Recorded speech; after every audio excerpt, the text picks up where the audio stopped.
প্রধানমন্ত্রী শেখ হাসিনাকে সর্বোচ্চ সাজা দিয়েছে বাংলাদেশের আন্তর্জাতিক অপরাধ ট্রাইব্যুনাল। এই সাজা ঘোষণার পর নতুন করে চাপানোতর শুরু হয়েছে বাংলাদেশে। হাসিনার দল আওয়ামী লীগ সমর্থকরা প্রতিবাদে রাস্তায় নেমেছেন। এদিকে রাষ্ট্রসংঘ এবং অন্য মানবাধিকার সংগঠনগুলো এই রায়ের বিরোধিতা করেছে। এই পরিস্থিতিতে বুধবার 19 নভেম্বর নয়াদিল্লিতে ভারতের নিরাপত্তা উপদেষ্টা অজিত দোভালের সঙ্গে বৈঠক করলেন বাংলাদেশের নিরাপত্তা উপদেষ্টা খলিলুর রহমান। প্রসঙ্গত বলি, ভারতেই বোন শেখ রেহানাকে নিয়ে গোপনে আশ্রয়ে রয়েছেন বাংলাদেশের প্রধানমন্ত্রী শেখ হাসিনা। নয়াদিল্লিতে কলম্বো সিকিউরিটি কনক্লেভের জাতীয় নিরাপত্তা উপদেষ্টাদের 7ম বৈঠকে যোগ দিতে ভারতে এসেছেন বাংলাদেশের নিরাপত্তা উপদেষ্টা। তারই মাঝে ভারতের নিরাপত্তা উপদেষ্টার সঙ্গে বৈঠক করেছেন খলিলুর রহমান। কিন্তু দোভাল এবং খলিলুরের এই হাই প্রোফাইল বৈঠকে কি নিয়ে আলোচনা হয়েছে তা নিয়ে অবশ্য প্রকাশ্যে কিচ্ছু জানানো হয়নি। তবে সূত্রের খবর, এই বৈঠকে হাসিনার প্রত্যর্পণের বিষয়টা নাকি ওঠেইনি। কারণ হাসিনার বিষয়ে সিদ্ধান্ত নেবার বিষয়টা সম্পূর্ণ রাজনৈতিক। নিরাপত্তা উপদেষ্টাদের এ নিয়ে সিদ্ধান্ত নেবার কোনো অধিকার নেই। তবে এ নিয়ে নয়াদিল্লির বাংলাদেশ হাই কমিশনের তরফে একটা বিবৃতি প্রকাশ করা হয়েছে। তাতে লেখা হয়েছে, জাতীয় নিরাপত্তা উপদেষ্টা ডক্টর খলিলুর রহমানের নেতৃত্বে কলম্বো সিকিউরিটি কনক্লেভের 7ম জাতীয় নিরাপত্তা উপদেষ্টা পর্যায়ের বৈঠকে অংশগ্রহণকারী বাংলাদেশ প্রতিনিধি দল আজ দিল্লিতে ভারতের জাতীয় নিরাপত্তা উপদেষ্টা জনাব অজিত দোভাল এবং তার দলের সঙ্গে সাক্ষাৎ করেছেন। তারা সিএসসির কাজ এবং গুরুত্বপূর্ণ দ্বিপাক্ষিক বিষয় নিয়ে আলোচনা করেন। ডক্টর রহমান মিস্টার দোভালকে তার সুবিধে মতো বাংলাদেশ সফরের আমন্ত্রণ জানান।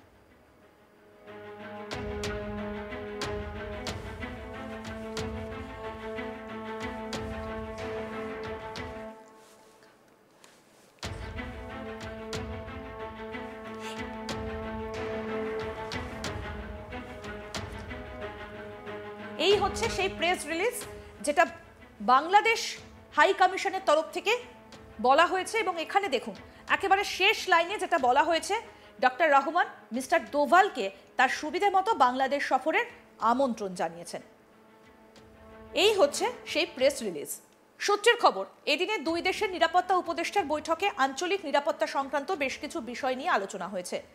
বাংলাদেশের মাটিতে জিহাদি প্রশিক্ষণ কেন্দ্র চলছে বলে প্রমাণ রয়েছে ভারতের হাতে। সেই প্রমাণ দোভাল খলিলুর রহমানের হাতে তুলে দিয়েছেন। অন্যদিকে আপনাদেরকে বলি, হাসিনার সর্বোচ্চ সাজা ঘোষণার পর যদিও সরকারিভাবে বাংলাদেশের প্রধানমন্ত্রীকে বাংলাদেশে ফেরত পাঠানোর জন্য ভারতের কাছে আবেদন করেছে সে দেশের অন্তর্বর্তী সরকার। এদিকে ভারতের বিদেশ মন্ত্রক এ নিয়ে ইতিমধ্যে বিবৃতি দিয়েছে। সেই বিবৃতি সোশ্যাল মিডিয়ায় তুলে ধরেছেন বিদেশ মন্ত্রকের মুখপাত্র রণধীর জয়সওয়াল।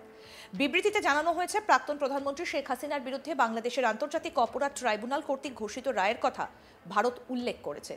ঘনিষ্ঠ প্রতিবেশী হিসেবে ভারত বাংলাদেশের জনগণের সর্বোত্তম স্বার্থের প্রতি প্রতিশ্রুতিবদ্ধ, যার মধ্যে রয়েছে শান্তি, গণতন্ত্র, অন্তর্ভুক্তি এবং স্থিতিশীলতা।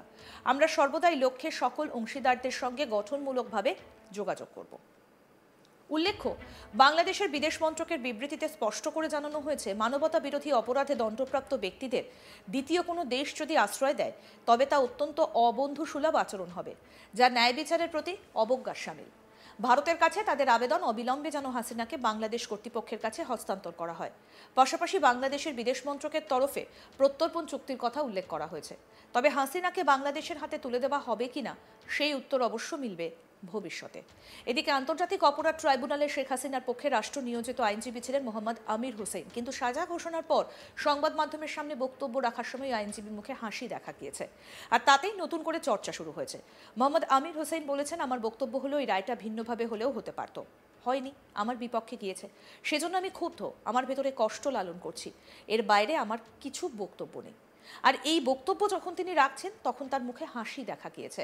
আবার মোহাম্মদ আমির হোসেনের মুখে হাসি থাকায় এক সাংবাদিক সেই বিষয়ে প্রশ্ন করেন, আর সাংবাদিকের প্রশ্ন শুনে সঙ্গে সঙ্গে ওই আইনজীবীর মুখের ভাবে পরিবর্তন চলে আসে। আসুন শোনাই কি বললেন ওই আইনজীবী এবং কিভাবে বললেন, শুনুন। বক্তব্য হলো এই যে এই রায়টা ভিন্নভাবে হইলেও হইতে পারত, হয়নি, যেটা আমার বিপক্ষে গিয়েছে, সেজন্য আমি ক্ষুব্ধ, আমি আমার ভিতরে কষ্ট লালন করতেছিলাম, এর বাইরে আমার কিছু বক্তব্য নেই। আপনার করার সুযোগ নাই, আমি তো কষ্ট পাচ্ছি। আপনার মুখে হাসি দেখা যাচ্ছে,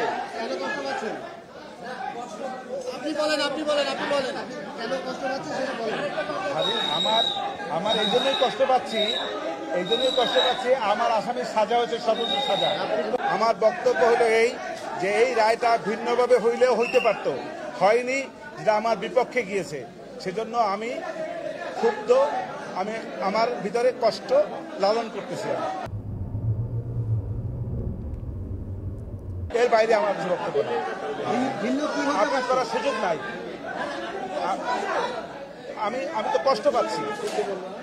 আপনার মুখে হাসি দেখা যাচ্ছে, কেন কষ্ট পাচ্ছেন? আপনার মুখে হাসি দেখা যাচ্ছে, কেন কষ্ট পাচ্ছেন? আপনার মুখে হাসি দেখা যাচ্ছে।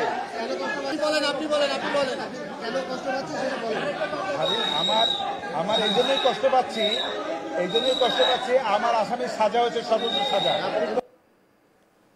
দেখলেন তো কি বললেন এবং কিভাবে বললেন আইনজীবী মোহাম্মদ আমির হোসেন। আর এখান থেকে বিভিন্ন মহলে প্রশ্ন উঠছে, তিনি হাসিনার পক্ষের আইনজীবী হলেও সত্যিই কি মামলাটা জেতার চেষ্টা করেছিলেন, নাকি সবটাই ছিল লোক দেখানো নাটক? এদিকে হাসিনার সাজা ঘোষণার পর এই বিষয়ে ইউনাইটেড নেশনসের মানবাধিকার মুখপাত্র রবিনা শামদাসানি বলছেন, মানবতা বিরোধী অপরাধের অভিযোগে শেখ হাসিনা এবং প্রাক্তন স্বরাষ্ট্রমন্ত্রীর বিরুদ্ধে আন্তর্জাতিক অপরাধ ট্রাইব্যুনাল কর্তৃক রায় ঘোষণা গত বছর বিক্ষোভ দমনের সময় সংঘটিত গুরুতর মানবাধিকার লঙ্ঘনের শিকারদের জন্য একটা গুরুত্বপূর্ণ মুহূর্ত। যদিও আমরা এই বিচার পরিচালনার বিষয়ে অবগত ছিলাম না, আমরা ধারাবাহিকভাবে সকল জবাবদিহিতা কার্যক্রম, বিশেষত আন্তর্জাতিক অপরাধের অভিযোগে যথাযথ প্রক্রিয়া এবং ন্যায্য বিচারের আন্তর্জাতিক মান পূরণের জন্য সমর্থন জানিয়েছি। আমরা মৃত্যুদণ্ড আরোপের জন্য দুঃখ প্রকাশ করছি, যার বিরোধিতা আমরা সকল পরিস্থিতিতেই করি। কি বলেছেন রবিনা শামদাসানি, শুনবো এবার। The handing down of verdicts today by the International Crimes Tribunal against Bangladesh Prime Minister Sheikh Hasina and the former Home Minister on charges of crimes against humanity is an important moment for the victims of grave human rights violations committed during the suppression of protests last year. While we were not privy to the conduct of this trial, we have consistently advocated for all accountability proceedings, especially on charges of international crimes, to unquestionably meet international standards of due process and fair trial. This is particularly vital when, as was the case here, the trials have been conducted in absentia and led to a capital punishment sentence. We also regret the imposition of the death penalty, which we oppose in all circumstances. The High Commissioner hopes Bangladesh will move forward with the comprehensive process of truth-telling, reparation and justice as the pathway to national reconciliation and healing.